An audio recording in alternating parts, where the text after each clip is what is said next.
1952. So let's go back to 1955. The government started campaigning to recruit nurses from 16 British colonies to help the then ailing health service. Thousands of women from the Caribbean and African answered the call and came to the UK to work in the NHS. Well, now a new documentary reveals the price they paid in leaving behind their families and their cultural impact here.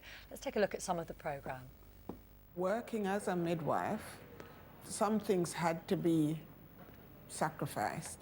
If I'm called out to someone who is perhaps not in labour, but she's uncomfortable or needs advice or whatever, I couldn't turn around and say, no, I'm not going. I had to be there. My children were always complaining that they never saw me. They never, what is happening, Mom? Aren't these women going to stop having babies? You're never here. But that was only because I had to do what I had to do at work, and I would stay behind, and I would make sure that everything was okay with these women. And I always, too, believed that, if you did have a family, and you have to have them on board, they have to understand what your job is about. If you really enjoy it and you really love it, they have to understand why. Joining us on the sofa is executive producer Paul Blake and Allyson Williams, a nurse who you saw just there in the programme. Allyson, it must be strange looking back at those pictures from all the years ago. What was it like when you initially answered the call to come over? What was your first impression of life in this country and the health service here? I didn't know much about the health service per se, but life in this country, I thought it was very, very difficult. It must have been very difficult for everyone. I thought that London, although all my schooling was based on the English traditions, everything was English, the history, geography, everything. And I came and I thought, but this place there was no reflection of what I had learned. I thought it would be this amazing, loud, colourful, vibrant place. And instead it was dark and dirty looking and grey and smoke everywhere. So what year was it you came over? 1969. 1969. So there was a call had gone out. You started work over here. What was the reaction from the people you were working with? That too was quite a culture shock. I was very surprised at basically how ignorant the English were about where I was from. I couldn't imagine that people didn't know where Trinidad and Tobago was. And the kind of questions you were getting asked? Yes, which part of Jamaica, which part of America did I come from, which part of Africa, where is this place?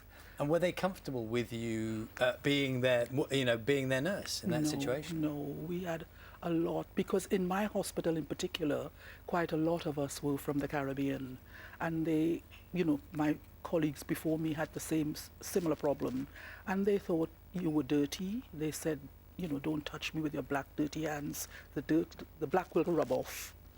And where did you live, and how were the trees, and how long do your mud huts last? Paul, we'll come to you in just a second. Just how at that point in time, how did you react? How did you deal with that sort of sentiment? At first, it was very offensive, and then you began to understand, that not everybody was as educated as you, even though they were, British born. And so you got used to the idea, and and then I just got very defensive and said, well, tell me something I don't know. I've been black for 21 years, pull the other one.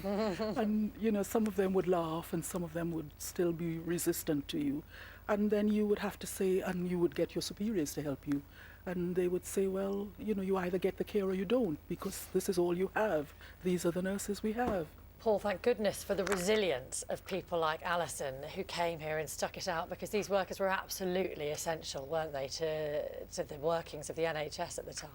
Absolutely, excuse me, absolutely key is that I think what the public didn't realise is that the National Health Service was failing. There was a massive take-up on the services, or for the services that it was offering, and they didn't realise there would be such a huge demand. And so the women that came across were actually propping it up because there physically weren't enough nurses.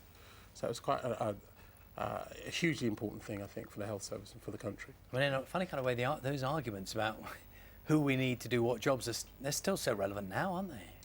Well, it's, I mean, these women are pioneers. My mother was one of them. She was my colleague who directed the film. His mother was one of them. And it's a kind of classic British tale of migrants being used to do the jobs that the British either didn't want to do, couldn't do for a variety of reasons. Just want to draw your attention to this. Can you see this picture here? So, Allyson, do you want to explain? This is you a few years back. Just explain the outfit, because you have a green cape. Yeah, what was that all about? This was my rookie uniform. This was the colour we wore when we were training in the first 6 months or so. As you got more qualified, you have different colours. Yes. You changed the colour of the cape and the Allyson, dress. You progressed from That being was a good day. I can see from the smile. You progressed from being a nurse to a midwife. Have you any idea now how many babies you delivered in your career My here? goodness, I stopped counting after a couple of hundred. But Because I had quite a long career. hundreds of 30 families years have as a every reason midwife. to be grateful to you for. So Yes, thank you very much for coming in. Lovely to see You're you both welcome. here this morning. Thank you both Thank you. very much.